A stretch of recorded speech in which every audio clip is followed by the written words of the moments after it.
Just a quick supplement to the multinational versus independent freight forwarders video. When I talk about the 80-20 rule, ideally you want to hit that 20 percentile with your supplier. But that doesn't mean, if you're just a startup, you're going to go find a super small company, unproven.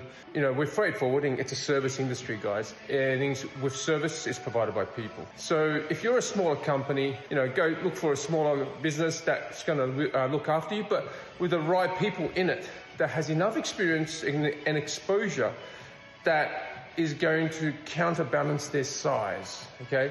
If you're going for a smaller company and the owner of the business has only been around the industry for less than 10 years, that person is not realistically going to have enough network for him to have any sort of specialization in any field, right? He might cover quite a bit of a big geographic area, but he won't be specialized in too many areas. Be wary of that. So follow the 80-20 rule where you can, but when you're a one-man startup, I'm not asking you to go find a one-man freight forwarding company, okay? That's going to clearly do you more harm than good. So what I suggest you do in this circumstance is, go to a smaller company if you can, right? If they've got a couple of people on the ground doing work, ask for the background, ask for their CV or the owner's CV, why did he start his business and how much reach does he have? Just like I did, because when I started, there was only 2 of us, right? And it was because of the customers that had a loyal following to me, and I was able to provide them the confidence and the story behind my journey in owning a business. They gave me a chance because they saw how many years of experience I had under my belt working for all different types of different companies, and that the reach I had, it was through many years of developing and understanding who's of who in which market. Guess what? It's okay to use a bigger guy. Go to a multinational or go to a medium-sized company, but be prepared to pay more. Don't start a conversation and go, oh, look, I'm just a young company, small company, and I want the best price.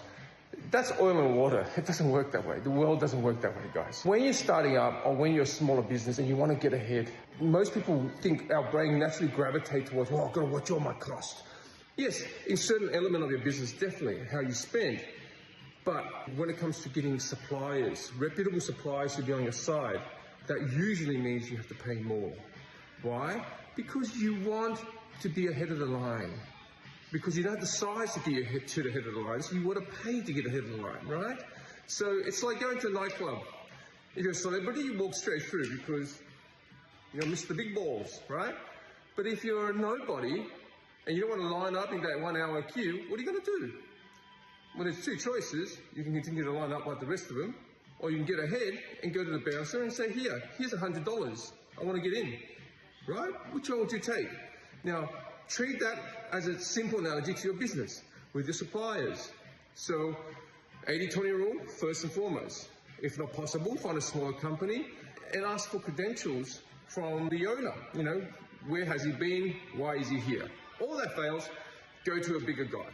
But pay more. In fact, throw money at it so that you can get the attention to get the consistency you need in moving your freight. Think Global Logistics.